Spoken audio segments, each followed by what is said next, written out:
नमस्कार, मैं हूं आपका दोस्त विजय विद्रोही। आप देख रहे हैं एबीपी अनकट।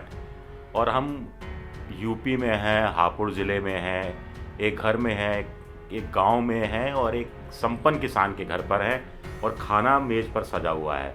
जब खाना मेज़ पर सजा हुआ है तो फिर खाना खाया जाए या बातचीत की जाए, ये समझना मुश्किल है। चलिए पहले देखिए, रोटी है, ये गेहूँ खेत का है।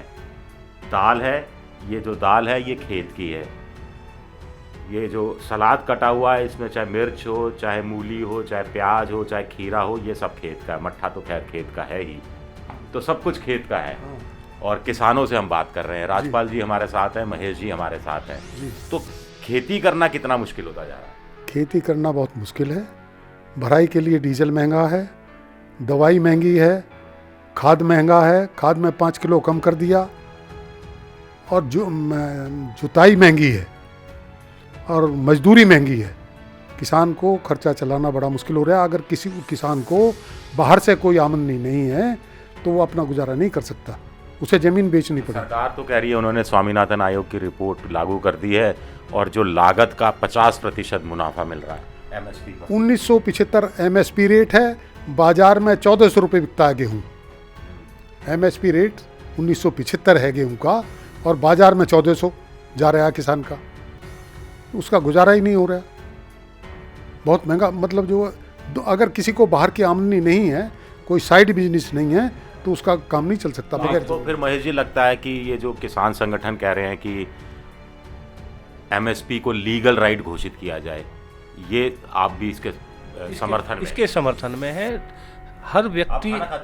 हर व्यक्ति जो भी प्रोडक्शन करता है, कोई इंडस्ट्रीज है, कोई भी है, एक किसान को छोड़ करके उसके मूल्य को तय करने की पावर उसी को होती है। मतलब किसान को नहीं होती, सरकार को होती है। सरकार जो तय भी करती है उसकी भी गारंटी नहीं देती। गेहूं का भी एमएसपी, जो हम रोटी खा रहे हैं गेहूं की, इसका एमएसपी 1950 रुपये है शायद। 1975 अच्छी ग्रेड वाला जो गेहूं है। और आपके हिसाब से वो मिल कितनी एमएसपी होनी चाहिए? आप एमएसपी अगर 1975 है तो चलेगा, लेकिन इसकी गारंटी तो हो। एक समय ऐसा आता है कि वो हमें 1200 में बेचना पड़ रहा है, 1400 में बेचना पड़ रहा है। दूसरा क्या है, यहाँ पे जो हमारा क्षेत्र है वो गन्ना बाहुल्य क्षेत्र है। अब हमेशा हम टीवी डिबेट में भी देखते हैं, वहाँ पे ये आंकड़े दिए जाते हैं कि गन्ने की भी बात कर लेंगे। चलो गन्ने की, अभी मैंने गुड़ मंगाया, गुड़ आने दीजिए, उसके बाद इसकी बात करो। लेकिन आवारा पशु, आपको लगता है जैसे इसमें हमने देखी घी है, रोटियों में बड़ा घी है, लेकिन आवारा पशुओं की बड़ी समस्या है। आवारा पशुओं से तो बहुत बड़ा नुकसान है। हमको कांटे के तार मंगा के वो लगाने पड़ रहे हैं। आप सलाद तो खा सकते हैं, लेकिन उसके बाद भी टूट रहे हैं। उसके बाद भी उनको तारों को तोड़ के 6-6, 7-7 लवारे, 6-6, 7-7 बिजार गाय अंदर घुस जाते हैं खेत में और खेत का नाश कर देते हैं, नुकसान कर।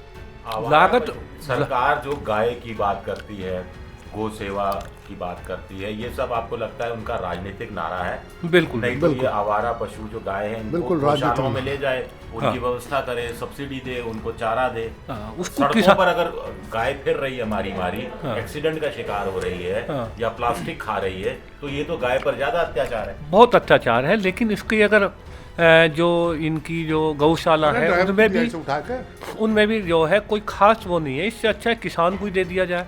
अब किसान की लागत इतनी ज़्यादा हो गई है, ये भी एक लागत में जुड़ता है कि किसान को अपने खेत की चारों तरफ बाइंडिंग करनी पड़ती है तारों से, वो भी लागत में जुड़ जाता है। उसको भी तोड़ देते हैं, उसे भी तोड़ के अंदर घुस जाते हैं। नुकसान है। अब दर्द भी होता है, लेकिन करते क्या, इधर से मारे, उधर से मारे, उधर से मारे, उधर। ये बहुत देखा गया था कि जैसे गाय दूध देना कम कर दे तो किसान क्या करता था, तो उस गाय को बेच देता था और कुछ पैसे अपनी जेब से मिलाकर एक अच्छी नस्ल की गाय ले आता था। हाँ। तो घर में एक आय का एक अतिरिक्त जरिया भी हो जाता था। अब क्या कि या तो उस गाय को वो घर पे बैठकर चारा खिलाए मुफ्त का, या सड़क पर छोड़ दे। सड़क पे छोड़ देते हैं, तो नुकसान तो उसका हो रहा है, किसान का ही। बिल्कुल किसान का नुकसान हो रहा है। और सरकार ने कहा था 2022 तक किसानों की आय दुगनी हो जाएगी, तो आपको लगता है कि 2022 तो आ गया, दुगनी होगी क्या आय? किसान तो बहुत झेरे में जा रहा है। किसान तो अपना गुजारा नहीं कर पा रहा। जिन किसानों को बाहर की कोई बिजनेस का आमदनी नहीं है, इधर उधर की साइड बिजनेस नहीं है, उसका गुजारा नहीं चल रहा है। ये मान सकते हैं कि गन्ने का रेट बढ़ा, ये बढ़ा, लेकिन एक बात तो लागत तो दुगनी हो गई। यूरिया का जो बैग है उसमें 5 किलो यूरिया कम हो गया, ऊपर से दवाई? रेट कम हो गया। दवाई जितनी है, बिना दवाई के काम नहीं चलता, जितनी भी उर्वरक है वो उनकी इतनी महंगी हो गई ये है। गुड़ आया है, ये गुड़ का मैं बड़ा इंतजार कर रहा था। अच्छा, ये गुड़ अपना पैदा किया हुआ है, घर का ही है, यहाँ घर का गुड़ है। और ये गन्ने से ही होता है, गन्ने गन्ने से। से चीनी भी होती है। चीनी मिल मालिक बड़ा मुनाफा कमाते हैं, सुना है। हाँ, क्योंकि गन्ने की एक चीज काम आती है, उससे जी। शराब भी बन जाती है, उसका जो हाँ। शीरा होता है वो भी काम आता है, इथेनॉल बनाने के भी काम आता है। लेकिन गन्ना जो किसान है, आप जैसे किसान, हाँ। वो हमेशा रोते रहते हैं कि साहब बकाया नहीं मिल रहा, बकाया नहीं मिल रहा। बकाया नहीं तो मिला। समस्या ये बहुत- बड़ी समस्या है, ये बहुत बड़ी समस्या है। अपना ये क्षेत्र किसान बाहुल्य क्षेत्र है और गन्ना बाहुल्य क्षेत्र है, लेकिन गन्ना किसान की जो मट्टी पलीत इस सरकार में हो रही है, पहले भी होती थी, लेकिन ये जो दावेदारी की जाती है कि हमने इतने करोड़ रुपए हमने उस सरकार से ज़्यादा दे दिया, वो दे कहाँ दिया? अगर जब पैदा हमने ज़्यादा करी है तो हमें, जब पैदावारी हमने ज़्यादा करी तो पैसा भी हमें ज़्यादा मिलेगा, वो मिलता है नहीं। अभी सीजन ख़त्म होने जा रहा है गन्ने का, ये सीजन ख़त्म, अभी पिछले साल की जो गन्ना हमने डाला था उसका पेमेंट नहीं उसका हुआ। पेमेंट अभी तक नहीं हुआ। उसका पेमेंट नहीं हुआ। ये जो खाने और सरकार को हमें फ्री दे रही है, हम गन्ना बेचते हैं, उसका दाम हमें 2 साल बाद मिलता है। फैक्ट्री से कोई सामान निकलता है, उसकी कीमत पहले लिखी होती है और दुकानदार तब देता है जब पैसे ले लेता है। तो गन्ना वैसे भी वार्षिक फसल है, साल में एक साल बार में एक बार आता है। साल में एक साल, हाँ। एक साल पूरी मेहनत करता है किसान।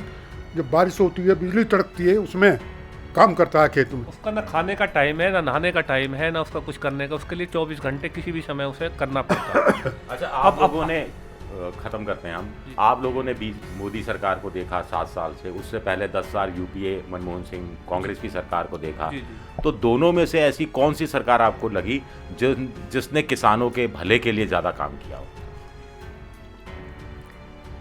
सरकार तो कोई सी भी ऐसी नहीं, लेकिन इन्होंने ज़्यादा किसान को दबाया है। बीजेपी ने ज़्यादा परेशान किया। बीजेपी ने दबाया, इसमें कोई वो नहीं है। और अगर मनमोहन उत्तर प्रदेश सरकार- की बात करें तो मायावती की सरकार, अखिलेश यादव की सरकार, योगी जी की सरकार, कौन सी पिछले 15 साल में सरकार रही जिसने किसानों के लिए ज़्यादा अच्छा काम किया? इसमें मायावती ने ज़्यादा अच्छा काम किया था। मायावती ने रेट भी जो कैलकुलेशन करें तो गन्ने के रेट पे सबसे ज़्यादा जो पेमेंट बढ़ाया था वो मायावती ने बढ़ाया था, और पेमेंट भी टाइम टू टाइम दिलवाया था।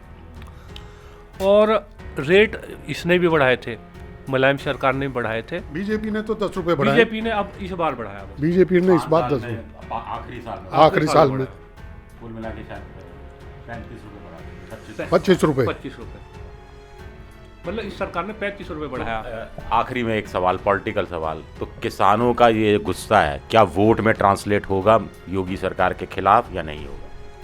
हाँ, नाराजगी तो सारी है, लेकिन ये जो है बीजेपी, वो जातिवाद का वो उन्माद पैदा करके महंगाई से और किसानों की परेशानी, उनको सबको बुला के मंदिर मस्जिद और उस पर ले जा रही है, जातिवाद पे। बिल्कुल, इसमें फ़र्क पड़ेगा, लेकिन अंत यही हो जाता है कि सुरक्षा की दृष्टि से फिर यही जाता है कि सरकार में आम आदमी की को सुरक्षा प्रदान हुई है। इसको कर करके जो है बीजेपी को वोट एक करता हिंदू है। मुस्लिम पे वो एक कर रही है। हिंदू मुस्लिम वाला भी एक वो है।